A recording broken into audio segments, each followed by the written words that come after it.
Okay, so hello my dear students, welcome to the second part of our discussion for accounting for derivatives and hedging foreign currency transactions. So in this video, we shall be discussing particularly accounting for firm commitment and hedging a firm commitment. Okay, so what is a firm commitment? So a firm commitment is actually a binding agreement not to purchase or sell goods at a price on a future date. Okay, so this happens when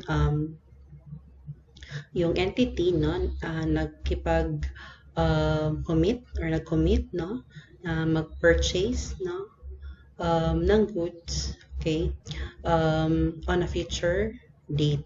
Okay, so parang may kontrata na between the foreign firm na bibili ka sa kanila ng goods, okay, or may kontrata between the customer na you are to sell goods on a future date. Okay, so there is no actual transaction taking place in a firm commitment, which can be either to a firm commitment to sell or a firm commitment to purchase. Okay, so on a future date. Okay, so wala pang transaction kasi what you have is actually a contract lang to purchase or sell goods on a future date. Okay, so wala pang sell transaction lang kasi commitment pa lang kasi kontrata pa lang to purchase or sell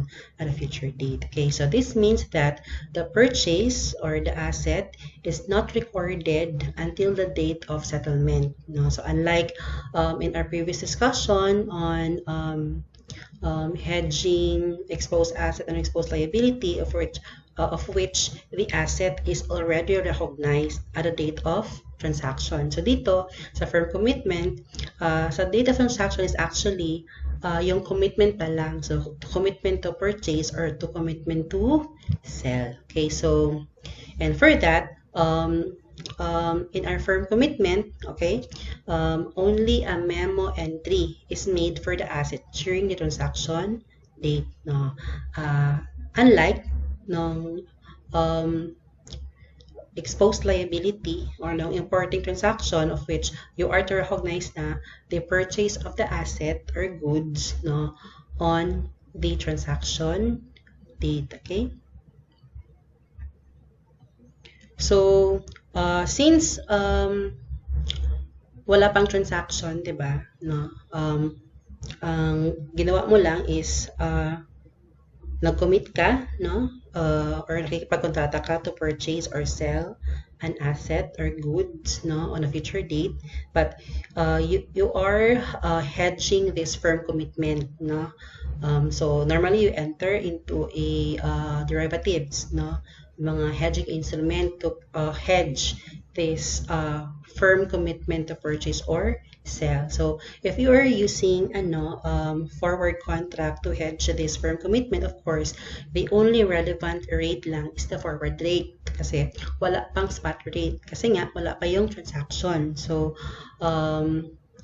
all throughout you'll just use the forward rate unless sa settlement date, of course you'll use a spot rate na, but from the date of transaction up to the date of settlement, I'll be using muna forward rates. Okay, so since we are using forward rates for both the hedge item, kasi yung hedge item natin dito is actually the firm commitment, and then our hedging instrument or hedge instrument is actually depende. If you have forward contract, you can have options just to hedge this firm commitment. Okay, and since if you use forward contract, so you'll use forward contract of both for both the hedge instrument and the hedge item. Okay, so wala siyang gain or loss kasi whatever kasi diba it's always kabaliktaran. So if your hedge item is a payable, diba, your hedge instrument is receivable. Okay? If your hedge items is receivable, of course, your hedge instrument is payable, diba, to even out things. No? So, if they're using same rate for both the hedge item and the hedge instrument, no? So, if the hedge instrument is a gain, your hedge item is a loss. No? So, if your hedge instrument is um, a loss, so your hedge item is a gain. Of course, that's of same amount kasi they use same rate, which is the forward rate. Okay. So, the cumulative change, no, as a hedge item, no, so the subsequent cumulative change in the fair value of the firm commitment is recognized as an asset or liability with a corresponding gain or loss recognized with profit or loss. So, yung changes daw sa fair value ng firm commitment, no, will be taken into profit or loss, no, if it's a fair value hedge, diba? And it will be recognized also, the firm commitment also will be recognized either asset or liability, no? And if it's an asset, of course, you will recognize gain, no? So if it's a liability, it will recognize loss, okay? Yan siya. So, but we'll discuss it further, no, in our sample problem, okay? Now, in recording firm commitment transactions, no, the initial carrying amount of the asset or liability that arises from a firm commitment is adjusted to include the cumulative change in the fair value of the firm commitment. So, diba, as what I've said kanina, changes in the fair value of the firm commitment, kasi nag-change man yung value ng forward rates, so nag-change din yung value ng firm commitment. No? So, the cumulative balance of the firm commitment will be adjusted, no, to the sales or asset or purchases account, no, at the date of settlement. Okay? Yan. So, we'll be having na our illustration, no? So, our illustration will be divided into two parts. Yung hedging a firm purchase commitment, or then hedging a firm sale commitment. But we'll start first with hedging, no, a firm purchase commitment. Okay. So on December 1, 2014, the Menador company contracts to purchase a special order goods from New York company. So the contract meets the requirements of a firm commitment fair value hedge. So, di ba, pag fair value hedge, the changes, yung gain or loss natin sa changes in the exchange rates will be taken into profit or loss. So in this case, both the hedge item and the hedge instrument gain or loss will be taken into profit or loss. Okay, so their manufacture and delivery will take place in 90 days on March 1, 2015. So the contract price is $1,000 to be paid by March 1, 2015. So therefore, same yung delivery date natin at settlement date. No? So thus, transaction date and settlement date are both March 1, 2015. Okay, so to hedge this firm purchase commitment, of course, the Menador company entered into a second forward contract in hedging currency payable commitment. Okay, so kasi the Menador company is committed to purchase, diba? So since mag-purchase siya on a future date, so yung fear niya what if magtaas ang exchange rate? Kasi of course, it will cost the Menador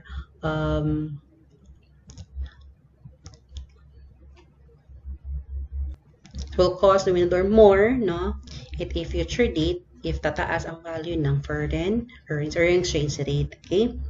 Yan. So, yun siya. The Menador entered into foreign currency payable commitment with a contract to receive $1,000 in 90 days at a forward rate of 40.5 15. Okay? Yun siya. So, how do we record this transaction, no? For both the hedge item and the hedge instrument, okay? So we also have here our relevant rates. We have the spot rates and the forward rates, diba? So, as what I've said kanina, the only relevant rates lang are the forward rate, no? So, since it's 90 day, no? So that's why 40.15 yung forward rate, 'di ba? No, kasi it's from December 1, 2014 up to the settlement, which is March 1, 2015. That's 90 days. So that's why we have 40.15 yung forward rate natin at the date of inception. Okay, so ito yun siya, 40.15 natin yung forward rate at the date of inception. Okay, and we also have the relevant forward rates on December 31, 2014, the balance sheet date, and also the spot rates and forward rates on the March 1 to 2015, the settlement date. Okay, so first, no, so how do we record transactions for both the hedge item and the hedge instrument? So again, our hedge item here is yung firm commitment to buy or firm commitment to purchase. Good. So again, that's what I've said kanina, walang entry sa hedge item, no? Kasi nga, wala pang transaction, no? So, no journal entry is required to record a firm commitment. No? So, the forward contract is designated as a hedge of the firm commitment to purchase inventory on March 1, 2015, no? Yun siya. So, kasi nga, we've used forward contract to hedge this firm commitment. So, ang gawin natin is, we'll buy foreign currency. Okay? We'll buy foreign currency. So take note, if you'll buy foreign currency, of course, we'll use the selling forward, diba? So, if in case given yung buying forward, selling forward, we'll use selling forward, okay? So, if bibili tayo ng foreign currency, diba? Kasi, yung hedge item natin kasi is a firm commitment to buy, no? Good. So, magbabayad tayo ng foreign currency, no? Or mag-settle tayo ng foreign currency in the future. So, to hedge that, so we shall buy foreign currency. So, pag bibili tayo ng foreign currency, fixed ang babayaran natin. So, at 40.15, diba? So, then, mag-vary yung ma-receive natin depende sa spot rate at sa settlement date. Okay? So, fix ang babayaran na peso, pero mag-vary yung ma-receive natin na foreign currency. Diba? Kasi magdepende yun siya sa spot rate at the settlement date. So, that's why we'll debit foreign currency receivable from exchange dealer and then credit peso payable to exchange dealer at 40.15. Ito yung forward rate at the inception date. Okay? So, it's the entry to record a forward contract to buy $1,000 on December 1, 2014. So, again, fix yung payable natin at 41.50, no? And then, ang mag-absorb ng gain or loss is si foreign currency receivable from exchange dealer, no? Okay? So, also take note that our hedge item is firm commitment to buy, so it's a payable, okay? Ang hedge instrument natin is forward contract to buy, so it's a receivable. Okay, so receivable ang hedge instrument, payable ang hedge item, okay? Now, so ano yung entry natin on December 31, okay? So, again, our relevant rates lang natin is a forward rate. So, we'll use forward rate for both the hedge instrument and the hedge item. So, para mas madali, mag-start na lang muna tayo with the hedge instrument. Okay? So, since our hedge instrument is receivable, pag mag-increase, that means, again, pag mag-decrease, that means loss. Diba? So, ano yung gagamitin natin na forward rate? So, of course, on December 1, we've used 40.15, the 90-day forward rate. Kasi, diba, ang gamitin natin is pila ka days, now how many days are left till the settlement date. So that's actually 90 days on December 1. So on December 31, so para alam mo yung kung ano ang gagamitin na rate, no? Shall determine how many days, no? From December 31 to the settlement date. Since the settlement date is March 1, of course, that's 60 days. 60 days. So, that's why on December 31, we'll use 40.40. Kasi it's the remaining days, no? That's 60 days kasi yung remaining days. Okay? So, you compare natin is 40.15 and 40.4. So, take note na increase. So, nag-increase siya ng 0.25. Okay? So, 40.40 less 40.15 times 1,000 US dollars, diba?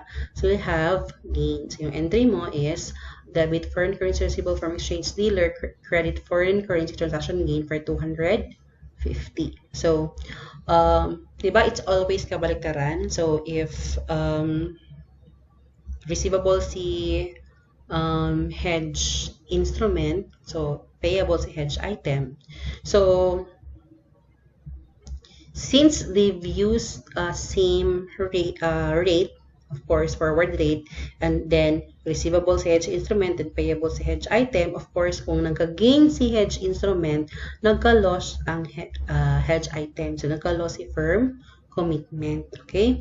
So, of the same amount. So, diba? As what I've said kanina, there's no net foreign exchange gain or loss. Kasi, sa hedge instrument, pagka-gain, sa hedge item, magka-loss, then same ang amount. So, that's why, kung net gain or loss ang titinan mo, that's 0. Diba? Yan siya. Okay, so, that's foreign currency transaction loss, credit firm commitment. So, para yung analysis niya, since nagtaas yung rate, of course, you'll pay more, diba? Kasi diba, ang your firm commitment to buy kasi ito. So, pag magtaas ang rate, so lalaki yung payable mo. No? And so, you'll debit foreign currency transaction loss, then firm commitment. Or simply, pag nagka-gain yung hedge instrument, automatic loss yung hedge item. In this case, no? Yan. So, to record loss on firm commitment using the change in forward rate. So, again, forward rate ang ginamit natin. Okay? So, if balance sheet is prepared on December 31, no, 2014, so, we'll report firm commitment. So, yung firm commitment, no, actually, depende yung ano niya, presentation. So, firm commitment could either be an asset or liability. So, the best way to determine if firm commitment will be presented as liability or will be presented as an asset depends on sa entry mo. So, yung entry mo. Diba, naka-credit yung firm commitment. So, pag naka-credit yung firm commitment, that means liability. Pag naka-debit yung firm commitment, that means asset. So, since in our entry naka-credit siya, so that means we have a liability, no, at 250. No? Firm commitment, liability at 250. Also, our forward contract, so depende din siya if i-report natin siya as asset or liability. So, we have foreign currency receivable. So, take note that mag-vary yung receivable natin pero fix yung payable natin. So, yung receivable natin magdepende sa forward rate. So, we've used forward rate na 40.4. You have 40.4 times 1,000, no? You have 40,400. And then, less yung peso payable na fix, which is 41.50. We have forward contract na fair value at 250 na asset. Kasi mas malaki yung receivable kaysa sa payable. Okay? Or, simply, pag magka-gain ka, that means asset, no? Yung forward contract. So, pag magka-loss ka, ang forward contract mo is liability. Yun siya. Okay? So, ano yung entry natin for the settlement date na? Okay? So, we have the settlement date.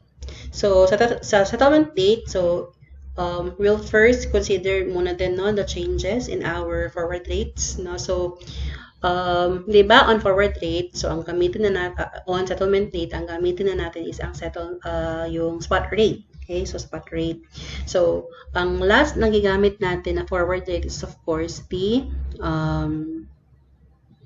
40.4, yung 60-day forward date on December 31, diba? And then, we'll compare na siya sa spot rate natin on March 1 being our settlement date.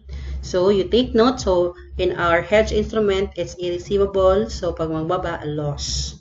So, we have loss of 0.2 kasi nagbaba siya, diba? So, we have, we'll debit foreign currency transaction loss at 200, credit foreign currency receivable from exchange dealer at 200. Okay? Yan siya. So, again, if loss yung hedge instrument, gain yung hedge item, yung firm commitment natin. Okay, so we'll debit firm commitment, credit foreign currency transaction gain. So, the record and gain, the fair value of the firm commitment. Okay, yun siya. So, additional entry, no? Of course, we'll record na ang payment natin kasi 'di ba fix yung payment natin na 40,150. So and then mag-vary yung ma-receive natin depende sa value sa spot at the date of settlement. Okay? So of course, to record receipt of foreign currency, you'll debit investment in foreign currency, credit foreign currency receivable from exchange dealer at 40,200. Okay? So this ang 40,200 is actually the spot rate na, no? Spot rate na on March 1. Ito yung balance niya after we've recorded this entry. Okay? No? So, yun siya. Also, on March 1, being our settlement date, of course, we'll record na, no, the conversion of US dollars into cash to purchase of inventory. Okay? So, again, you take note yung cash ma-receive natin is equal to the spot at the date of settlement, no? So, parang you paid 4150 pero naka-receive ka din ng 40,200, no? Siya. And then, for the hedge item, you'll record na for the purchase of the inventory. So, you'll debit inventory, credit cash, or you'll debit whatever asset kung PPE, then you'll record specific PPE. So, you'll debit inventory, credit cash for 40,200, equivalent to the spot. So, this is the initial, diba? Initial carrying amount of the asset or goods, okay? So, ano yung sabi ko kanina? So, the cumulative balance of the firm commitment will be adjusted to the initial carrying amount of the asset. Okay? So, tingnan natin, di ba? So, una, we've recorded 250 loss na firm commitment. So, yung firm commitment natin, naka-credit siya by 250. And also, on March 1, di ba? On March 1, ito yun siya, nag-debit tayo ng firm commitment na 200. Okay? So, yung balance ng firm commitment, so since nag-credit tayo ng 250, no? And then nag-debit tayo ng 200, no? So nag-credit tayo na nag-debit tayo ng 200, ito yun siya, ang entry on March 1. And also on December 31, 'di ba?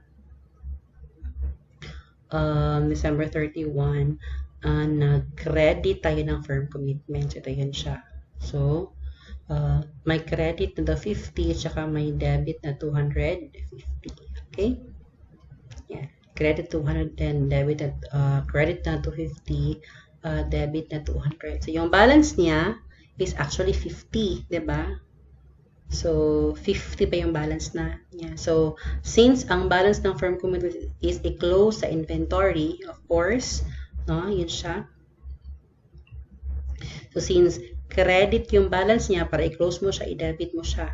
So, you'll debit firm commitment at 50, credit inventory at 50. Okay, so, should notice, no, so the balance of our inventory is 40,200, then nag-credit ko ng 50, so the balance is 40,150.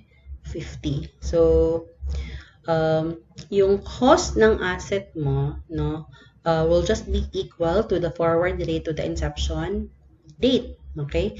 That's why yan yung purpose ng pag-enter mo ng uh, hedging instrument. So, para whatever happens to the exchange rate, you'll record inventory, no, at the original forward rate. Okay? And so even if the exchange rate changes, no, in this specified dates, no, the transaction to the balance sheet date and the settlement date, yung inventory mo will be recorded at the forward rate at the inception date, which is 40,150, which is actually the balance, di ba? May 40,200 ka minus 50. Okay? So that's the journal entry, no, in recording hedging a firm purchase commitment. Okay. Next would be accounting for hedging a firm sales commitment. Okay, so yun siya. So I'll read the illustration. No? So on December 1, 2014, Jose Company contracts to sell merchandise to a foreign customer located in Boston, USA for $1,500 US. Okay, the merchandise is expected to cost $55,000 to manufacture and is to be delivered, and the account is to be settled in 90 days later on March 1, 2015. Same ba din, December 1, 2014, no? So we have a firm commitment to sell goods to a foreign customer, which will be delivered and settled on March 1, 2015. So on December 1, 2014, Jose Company entered into a second forward contract in hedging foreign currency receivable commitment with a contract to sell. Okay, so diba pag we have firm commitment to sell goods, no? Yung dapat yung hedge instrument natin is we should buy or sell foreign currency in 90 days, no? Yan siya, which is 41.15. So if you're gonna see the forward rates, of course, 90-day forward rate man yon ang gamitin. So we have 41.15. Okay? So yung entry natin on the December 1, okay? December 1 natin. So again, for the hedge item, wala pa munang entry, okay? Yan. So kasi wala pang transaction, 'di ba? So transaction is actually a future date. So, ang ginawa mo lang, nag-enter ka lang ng forward contract to hedge the firm sales commitment. So, since you are selling foreign currency, you're selling dollar, okay? So, fix yung receivable mo. Okay, so same, fix yung ma-receive mo, then mag-vary yung bayaran mo. So, debit peso receivable from exchange dealer kasi magbebenta ka man ng ng foreign currency, so fix ang ma-receive, so debit peso receivable from exchange dealer. And then the credit foreign currency payable to exchange dealer at the forward date, the inception date, no. The inception date is December 1, so that's why we have 41.15. It was our forward rate. So, and it would be yun 15 times 1.5, okay? Yan. The record contract to sell 1,500 using forward rate. So, it's actually 1,500, okay? Next would be on December 31, of course. Again, ang hedge item natin is a firm sale commitment, so it's a receivable, okay? Yung natin, yung hedge instrument, okay? Yung hedge instrument natin is a payable, okay? So, payable ang hedge instrument, receivable ang hedge item. So, diba, it's always kabaliktaran. Okay? On December 31, so we'll first make an entry on the hedge instrument. Yan. So, take note, yung hedge instrument is a payable. Pag mag-increase, loss. Pag mag-decrease, gain. Okay? So, since on December 31, we have 60-day remaining 10, no? For December 31 up to the settlement date. Then, yung last forward rate natin is yung 90-day forward rate. That's 41.15 versus 41.4. So, nag-increase means a loss. Okay, loss. So, debit foreign currency transaction loss, credit foreign currency payable to exchange dealer at 375. Okay, that's 41.40 less 41.15 times 1.5 US dollars. Okay, yun siya.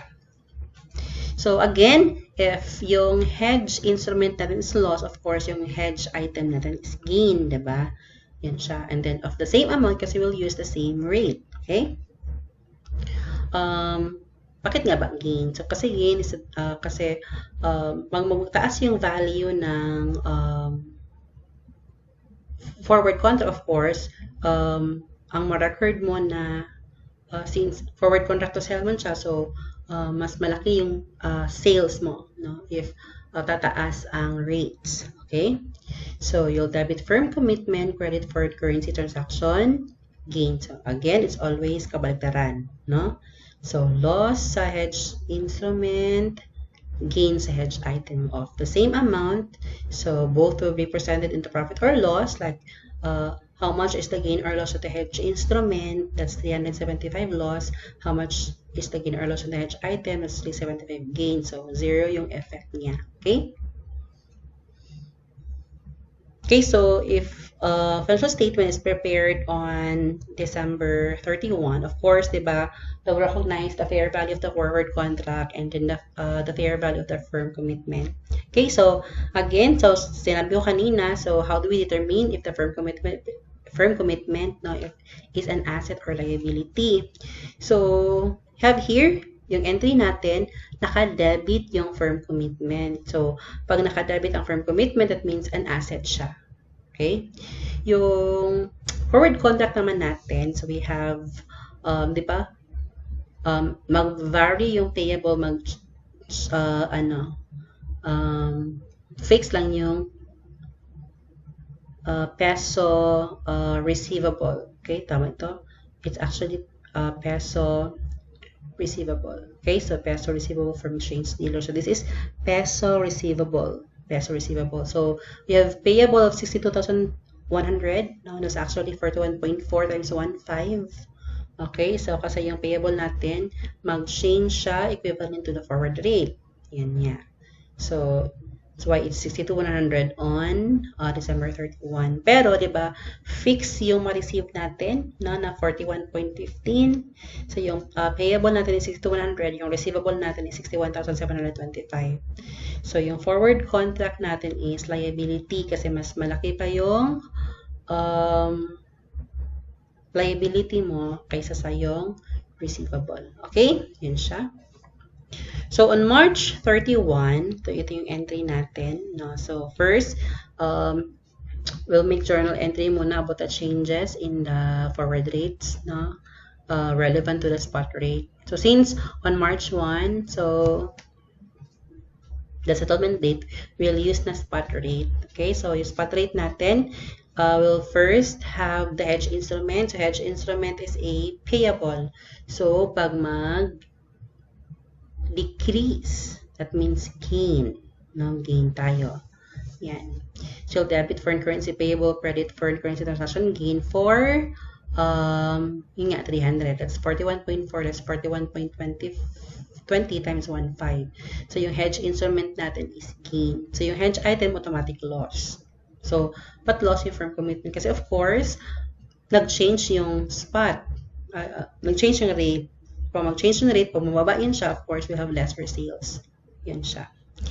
So, other entry for the hedge instrument. No? So, ma-receive na natin yung fixed pesos. No? So, debit cash, credit peso, receivable. Pero yung payable natin sa foreign currency, of course, will be equal to the spot rate, diba? You have 41.2 times 1.5, okay? So, debit foreign currency payable to exchange dealer at 61,800, credit investment in foreign currency at 61,800. Then, to record the sales, of course, you'll debit investment in foreign currency or cash foreign currency at 61,800, equivalent to the spot, no? Credit sales for 61,810. And of course, you'll debit the cost of the goods, no? You'll record the cost of the goods. You'll debit cost of goods sold at 55,000, credit inventory for 55,000. So, yan siya. Again, so anong gagawin natin sa firm commitment? No, i-close siya sa sales account. So, we have here, based on our entry on March 31, we have 375 na debit, and then on December 31, 2014, we have 375 na debit, and then on March 1, yan, we have 300 na credit. So, we have 75 na debit balance, di ba? 75 debit balance. In order para ma-close yan, of course, well, credit firm commitment at 75. So, yung entry mo, debit sales, credit firm commitment. So, yung adjustment, so ang firm commitment, so pag, di ba, pag purchase firm commitment, no? So, i-adjust mo yung firm commitment sa initial carrying amount of the asset or liability. But in this case, for sales transaction, so i-adjust natin siya sa sales. So, you take note that the amount of sales, so, kasi diba yung fear mo is, what if yung rate is magbaba, you'll have lesser sales na ma-record. But since nag-enter ka into a forward contract, the amount of sales is locked in a price of 61,725, which is actually the forward rate at the inception date, no? Na 40.15. Okay, so that's actually 1.5 times 41.15. So, yung sales natin at saka yung purchases, equal lang yan siya sa forward rate at the inception date. Okay. So, you have sales of 61,725 and cost of goods of 55,000. So, we'll have gross profit of 6,725. Okay. So, yun siya. So, we're done in discussing accounting for firm commitment. So, firm commitment to purchase and firm commitment to sale. No? Okay. So, thank you everyone for listening.